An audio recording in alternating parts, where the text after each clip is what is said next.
Hi, I'm Rob Clues of Ztrack Distribution, and I'm here with Hans Riddervold, one of the owners of American Z-Line.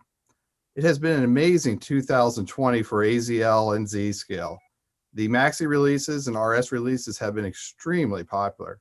Hans, do you have any comments on that? Yes, first of all, hello from Norway, across the pond. I have to say, COVID-19 aside, it's been a fantastic year for AZL. Really amazing, and a big thank you to all our supporters. We never signed off more products than we did this year, and I think our sales at the moment are up about 30%. So we can promise a lot of really, really good stuff for Z-Scale in the years to come. Oh, that is excellent. Well, I know we've had such a phenomenal year, but one of the questions we always get is, what's next? No one's just happy with what we just released. Everybody wants to know what's coming. So maybe in rolling stock, do you have any rolling stock releases planned? Yes, and I will share a new item that we have not talked about before. It's a freight car, reefer. It's the R7020, and a reefer made by PCF in the late 60s, early 70s. Had a very long service life, and I think it's still in operation. I can hold up one. Mhm. You can see which one it is. Oh, wow. Yeah, the Burlington Northern. Excellent. I believe you have some artwork there, Rob. Yeah, let me share that out right now here. And I'll show you what we got coming up. There we go. Hans, you want to talk through some? Oh, wrong one. Hold on. Get you the right one here. That's coming up. This is the There we first time we're doing this, by the way, so bear with us. Yeah. There we go. There's the right road names. Yeah, so it's a very, very colorful release. We've been wanting to do this for years, and it's finally we're finally doing it. And so as you see, first of all, this car was made for Pacific Fruit Express, which was operated jointly between UP and SP. And also they operated this car, this reefer, independently. In addition to UP and SP, it was used by Milwaukee, Great Northern, BN, etc. And this type of car was very, very similar to other reefers. So we have snuck the R7015 in there as well. Thus we have Tropicana. You cannot really tell the difference in Z-Scale. It's slight, but just happy to increase the run with different road names, and I think this is going to be a real good hit. Fits a lot of our of the rolling stock and of course locomotives as well. What we're doing now on all our freight cars, we are doing etched step ladders, and rear and front platforms are also etched. Makes them look a lot more, yeah, doesn't look like Z-Scale, looks like HO actually. Also, go ahead, Hans. Yeah. On the R7020s, when do you think those are actually going to be on the market? Well, they're actually in the mail. It's, I know it's a well-used phrase, but maybe we can get them out by mid-December as the second release in December. It's just when they come in, and if there's no hurdles, we should have them fairly soon. We would know actually the end of next week where we are on that. Holy cow, that's excellent. Well, just want to say one thing. We have not figured out which order we're going to release them in. So we'll communicate that probably beginning December. Oh, that is excellent, Hans. Oh, that's so exciting. What a great run, and some amazing road names on that one. Okay, what about locomotives? With the RS series doing so well, what do we have with locomotives coming up? Well, it's not really a new release, but it kind of is. But everybody, we kind of have been talking about it. It's the F7A and the F7B. And, they are long awaited, so no surprise. Actually, we finished the molds back in 2014, so we've just been kind of sitting with this project, and of course we have the F3s, so we didn't want to release both of them at the same time. So if you show the artwork, I can talk a little bit about the release. That's like sure. And just remember, this is the first run. Again, no surprises here.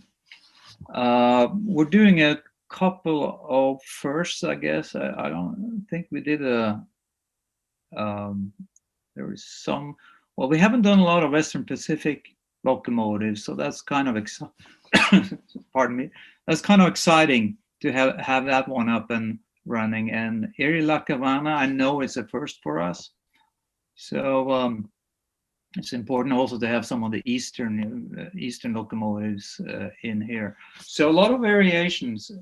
The different pilots. We have, of course, different side skirts. Some doesn't even have side skirts. There's headlight differences, 1 or 2 headlights, air horns, generator stacks. We have different dynamic brakes or no dynamic brakes at all.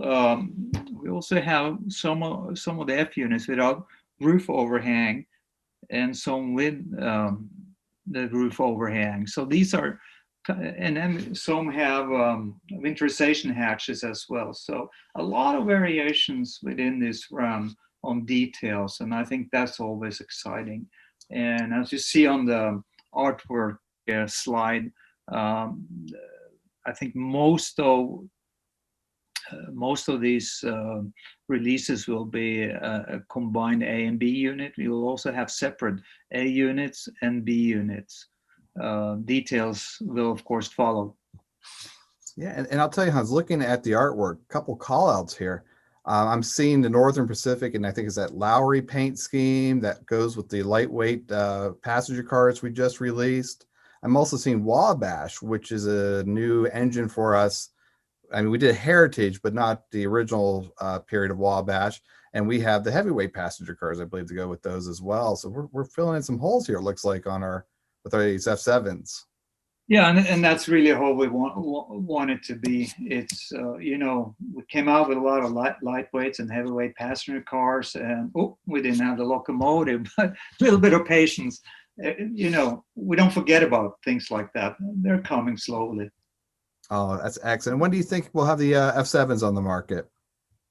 Well, I just okayed the colors and the artwork, and I believe, and we have the tooling, so I think we'll have some pre-production samples to inspect, hopefully around New Year's, and then I think we'll have them in March, and that's it's always hard, as I said, it's hard to predict when we get them, but I think March is possible.